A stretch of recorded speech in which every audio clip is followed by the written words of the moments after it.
2025ನೇ ಸಾಲಿನ ರಾಷ್ಟ್ರೀಯ ಪಂಚಾಯತ್ ಪ್ರಶಸ್ತಿ ಪ್ರದಾನ ಸಮಾರಂಭ ದೆಹಲಿಯಲ್ಲಿಂದು ನಡೆಯಿತು.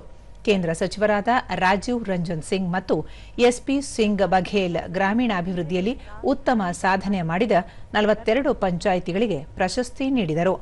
ಕರ್ನಾಟಕದ 6 ಗ್ರಾಮ ಪಂಚಾಯಿತಿಗಳು ಈ ಅಭಿವೃದ್ಧಿ ಪುರಸ್ಕಾರಕ್ಕೆ ಆಯ್ಕೆಯಾಗಿವೆ.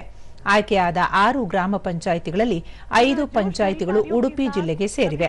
ಹೆಬ್ರಿ ತಾಲೂಕಿನ ಮುದ್ರಾಡಿ ಮತ್ತು ಮಡಾಮಕ್ಕಿ, ಕುಂದಾಪುರ ತಾಲೂಕಿನ ವಣ್ಸೆ ಮತ್ತು ಹಕ್ಲಾಡಿ ಹಾಗೂ ಕಾರ್ಕಳ ತಾಲೂಕಿನ ಸಾಣೂರು ಉಡುಪಿ ಜಿಲ್ಲೆಯಿಂದ ಆಯ್ಕೆಯಾದ 5 ಗ್ರಾಮ ಪಂಚಾಯಿತಿಗಳಾಗಿವೆ. ಬೆಂಗಳೂರು ನಗರ ಜಿಲ್ಲೆಯ ಹಾಲನಾಯಕನಹಳ್ಳಿ ರಾಷ್ಟ್ರೀಯ ಮಟ್ಟದ ಪುರಸ್ಕಾರಕ್ಕೆ ಆಯ್ಕೆಯಾಗಿರುವ ಮತ್ತೊಂದು ಗ್ರಾಮ ಪಂಚಾಯತ್ ಆಗಿದೆ.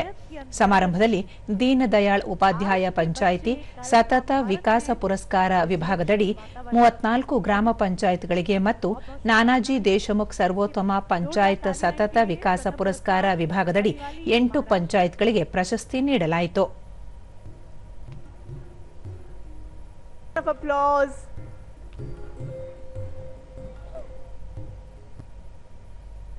ಬಳಿಕ ಸಚಿವ ರಾಜೀವ್ ರಂಜನ್ ಸಿಂಗ್ ವಿಕಸಿತ ಭಾರತದ ಕಲ್ಪನೆಯನ್ನು ಸಾಕಾರಗೊಳಿಸಲು ಪ್ರತಿಯೊಂದು ಗ್ರಾಮ ಪಂಚಾಯಿತಿಗಳ ವಿಕಸನವಾಗಬೇಕು. ಗ್ರಾಮ ಪಂಚಾಯಿತಿ ಮಟ್ಟದಲ್ಲಿ ಆತ್ಮನಿರ್ಭರತೆ ಕಂಡುಬಂದರೆ ದೇಶವು ಆತ್ಮನಿರ್ಭರವಾಗುತ್ತದೆ.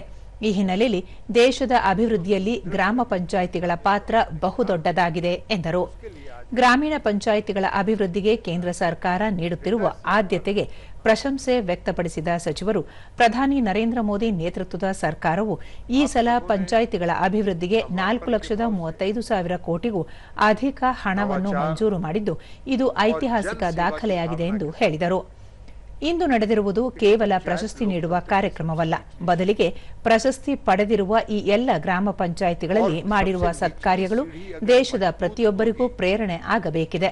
ತಮ್ಮ ತಮ್ಮ ಕಾರ್ಯಕ್ಷೇತ್ರದಲ್ಲಿ ಅಭಿವೃದ್ಧಿ ಮಾಡುವಾಗ ಅಧಿಕಾರಿಗಳು ಎದುರಿಸುವ ಸವಾಲು, ಇಡೀ ಗ್ರಾಮವನ್ನು ಒಟ್ಟಿಗೆ ಸೇರಿಸಿಕೊಂಡು ಕೆಲಸ ಮಾಡಿದ ರೀತಿ ಎಲ್ಲರಿಗೂ ಮಾದರಿಯಾಗಬೇಕಿದೆ ಎಂದು ಸಚಿವರು ಹೇಳಿದರು.